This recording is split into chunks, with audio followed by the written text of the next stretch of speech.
बिस्मिल्लाहिर्रहमानिर्रहीम। अज़ीज़ तलबा, मैं मोहम्मद सज्जाद अंसारी। ये वीडियो WBCHSE यानी वेस्ट बंगाल बोर्ड 12वीं दर्जा के लिए है। इसमें आपके निसाब में शामिल बाब नंबर 3 इंशा या इंसान किसी हाल में खुश नहीं रहता के हवाले से मौलाना मोहम्मद हुसैन आज़ाद की इंशा पर्दाजी का जायज़ा लेंगे। इंशा पर्दाजी कहते हैं नसर निगारी को। तो इस वीडियो को आप मुकम्मल देखने के बाद मोहम्मद हुसैन आज़ाद की नसरी जो खूबियां हैं वो उन तमाम से आप वाकिफ़ हो पाएंगे। लिहाजा वीडियो को आखिर तक देखें।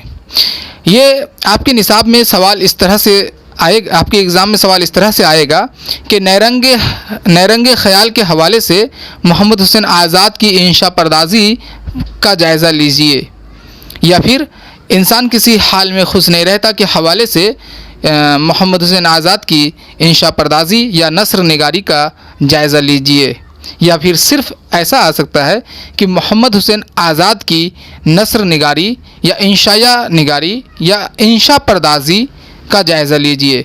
तो आप इसे लिखेंगे।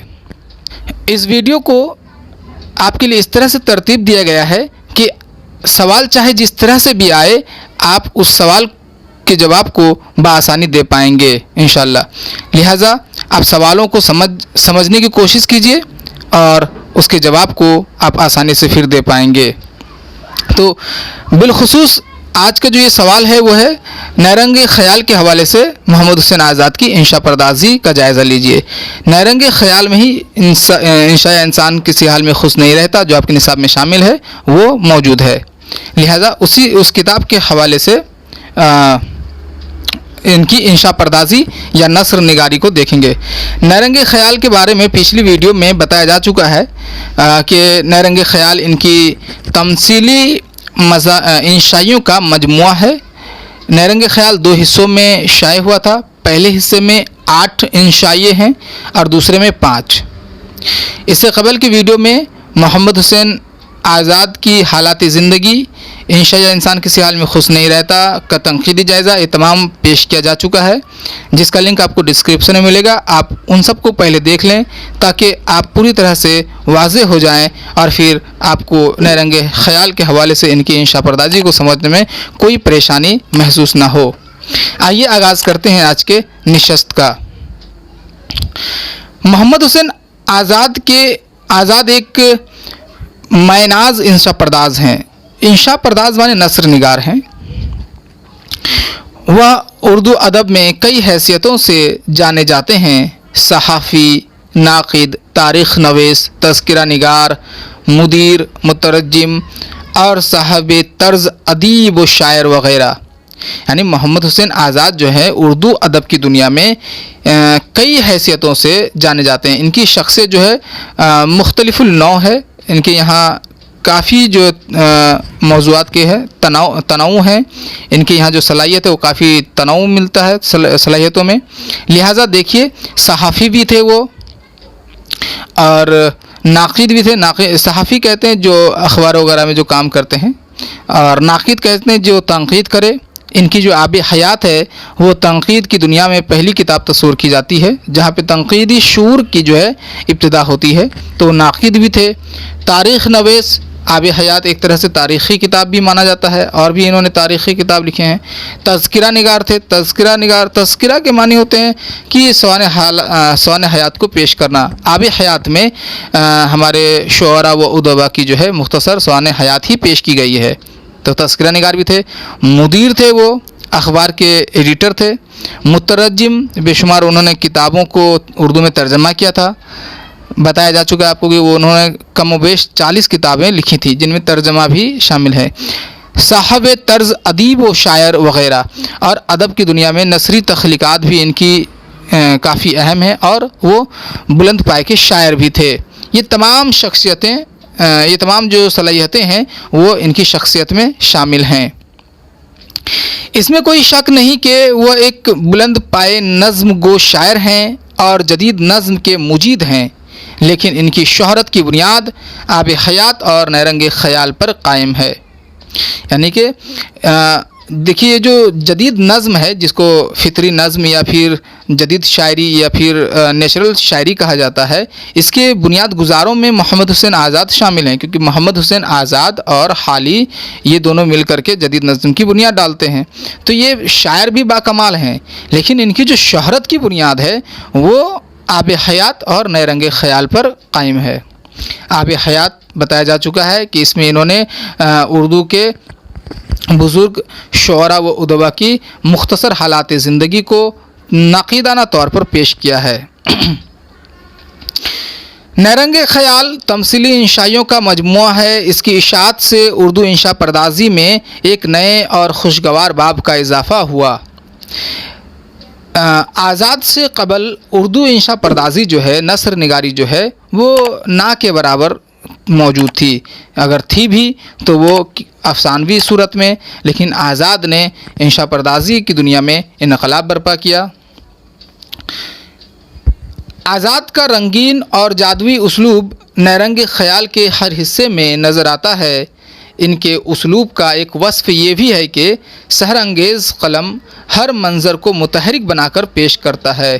फ़ज़ा आफरीनी की ये कैफ़ियत यूँ तो उनके हर कारनामे में नज़र आती है, लेकिन नैरंगे ख़याल में अपने उरूज पर है।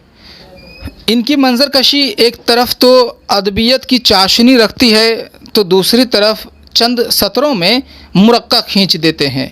इनके यहाँ ज़राफ़त भी है, ये ज़राफ़त सरापा निगारी में झलकती है। चुनांचे नैरंगे ख़याल के हर इंशाइये में ये औसाफ मौजज़न हैं। इनके यहाँ जो है आप देखेंगे तो इनकी जो आप इंशाइयों को पढ़ेंगे या दूसरी तख्लीक़ात को पढ़ेंगे तो उसमें आपको ऐसा नहीं लगेगा कि नस्र पढ़ रहे हैं आप। इन्होंने इस अंदाज़ में लिखा है कि ऐसा लगता है कि आप नज़्म को पढ़ रहे हैं।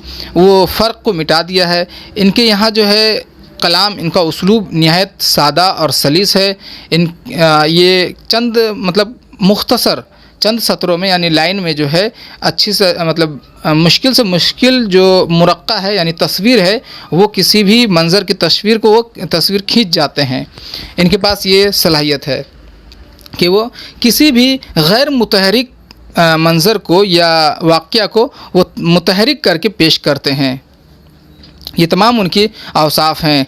आज़ाद की एक अहम वस्फ़ तजसीम निगारी है। तजसीम निगारी कहते हैं वह चीज़ जो जानदार नहीं हो, जिसे छुआ ना जा सके, उसे जानदार हयात देकर पेश की जा सके। जैसे आप इंशाया इंसान किसी हाल में खुश नहीं रहता, देखिए इसमें वहम जो है ये ख़याली चीज़ है। इसकी वहम जो हमारे दिलो दिमाग में होता है, इसका कोई जिस्म नहीं है, लेकिन आज़ाद ने इसका एक जिस्म बनाया है। तस्वीर खींची थी कि काफ़ी लंबा चौड़ा, लंबा था, पतला था और उसका कपड़ा सब काफ़ी फैला हुआ था, ढीला ढाला, और उनका दामन क़यामत से जुड़ा हुआ था।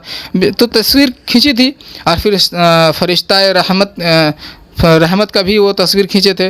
तो वो चीज़ जो ख़याली चीज़ है उनको वो तस्वीर बना करके पेश करने में महारत हासिल रखते हैं। तो इस फ़न को तजसीम निगारी कहते हैं। इनके अंदर एक ख़याली दुनिया आबाद थी जिसे अपनी कामिल दस्तरस और फ़नी चाबुकदस्ती के साथ बयान कर जाते हैं। यानी उनका जो ख़याल है, वो जो तख़य्युल के माने होता है ख़याल की क़ुव्वत, तो वो जो सोचते हैं उस सोच को अपनी कामिल फ़नी चाबुकदस्ती, यानी कि जब वो उस चीज़ को तख्लीक़ करते हैं तो उसमें फ़न की जो खूबी है, वस्फ़ है, वो मौजूद होती है। इसलिए मुजरद ख़यालात और एहसासात की तजसीम निगारी में आज़ाद अपनी मिसाल आप हैं। मौलाना शिबली नौमानी ने बड़े पते की बात कही है कि आज़ाद गप भी हाँक दें तो वही मालूम होती है। ये जो औसाफ़ है इनके यहाँ मतलब हर जगह मौजूद है। ये चूँकि नैरंगे ख़याल तमसीली इंशाइयों का मजमुआ है, और तमसीली इंशा तमसील ही उसे कहते हैं जिसमें ख़याली चीज़ों को हयात दे करके, जिस्म दे करके पेश की जाए। तो इनके यहाँ ये खूबी है कि मुजर्रद ख़यालात और एहसासात, जिसके वो ख़याल या एहसास जिसमें कोई जान नहीं है, जिस्म नहीं है, हयात दे करके उसको वो आराम से पेश कर जाते हैं। और मौलाना शिबली बड़े मतलब उनकी तारीफ़ में इस कदर ये जुमला देखिए उसकी तारीफ़ में कि आज़ाद अगर गप भी हाँक दें, यानी कि वो गप भी भी करते हैं, गप कहते हैं दो लोगों के बीच में बेतकल्लुफ़ बात को गप, तो अगर वो गप भी करे तो वही मालूम होती है। वही कहते हैं जो आसमान से जो चीज़ें उतरती हैं, जैसे हमारे कुरान शरीफ में वही उतरा है, तो वो कहते हैं कि यानी कि वही उस चीज़ को, उस जुमले को या इबारत को कहेंगे जिसमें कहीं पे भी कमी कोताही ना हो। तो अगर आज़ाद गप भी करते हैं तो वहाँ पे कहीं कमी कोताही नहीं होती, अदबी चाशनी उस गप में भी मौजूद होती है। तो आपने मौलाना मोहम्मद हुसैन आज़ाद की नैरंग ख़याल के हवाले से इंशा परदाज़ी का जायज़ा देखा। उम्मीद है कि आप फैज़याब हुए होंगे। अगर आपको कहीं पे भी परेशानी महसूस हुई हो तो कमेंट बॉक्स में इज़हार करें, इंशाल्लाह परेशानी दूर की जाएगी। अगर वीडियो पसंद आया है तो लाइक कीजिए और वीडियो के हवाले से अपनी कीमती राय का इज़हार कमेंट बॉक्स में ज़रूर करें, ताकि वीडियो में जो भी कमी कोताही रह जाती है उसे दूर किया जा सके। अब अगली वीडियो तक इजाज़त दीजिए। अस्सलामु अलैकुम।